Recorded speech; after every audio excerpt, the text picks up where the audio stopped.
மழை பெஞ்சு வெள்ளம் ஓடுறதுனால புருஷனோட பாடி எடுத்துட்டு வராமல் இருக்காங்க. ஹீரோயின் தான் மாமியார் கிட்ட சொல்றா, காரியம் எல்லாம் முடிஞ்சிடும், நான் வீட்டை விட்டு போயிடுவேன்னு. அதுக்கு அவங்க கேட்குறாங்க, வயிற்றுல வளர பிள்ளை என் பையனோட தானே, நீ போகக்கூடாதுன்னு சொல்றாங்க. குழந்தை தரமாட்டேன்னு சொல்லிட்டு இவ போயிடுறா. ஒரு நாள் சந்தேகப்பட்டு யாரோட குழந்தைன்னு அவங்க கேட்குறாங்க. இது நான் லவ் பண்ற பையனோடதுன்னு அவங்க சொன்ன உடனே எல்லாருக்கிட்டையும் அவங்க சொல்லிடுறாங்க. ஹீரோயினோட அப்பாவும் அம்மாவும் அவளை போட்டு அடிக்கிறாங்க.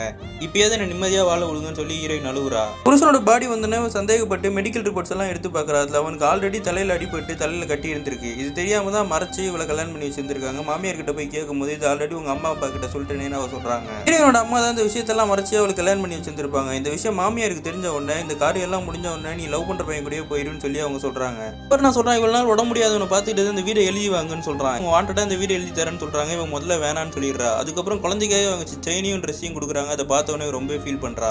அடக்கம் பண்ணதுக்கு அப்புறம் லவர் கேட்கறான், வீடை எழுதி வாங்காம எதுக்காக வந்து அவன் கூட படுத்த ஒன்று நான் கல்யாணம் பண்ணிக்கிறதே பெரிய விஷயம்னு சொன்ன உடனே இந்த பொண்ணு ரொம்பவே கஷ்டப்படுறா. இவ்வளவு நாள் அவளை பாசமா பார்த்துட்டு இருந்த மாமியார் கூடயே அந்த பொண்ணு திரும்பி போயிடுறா.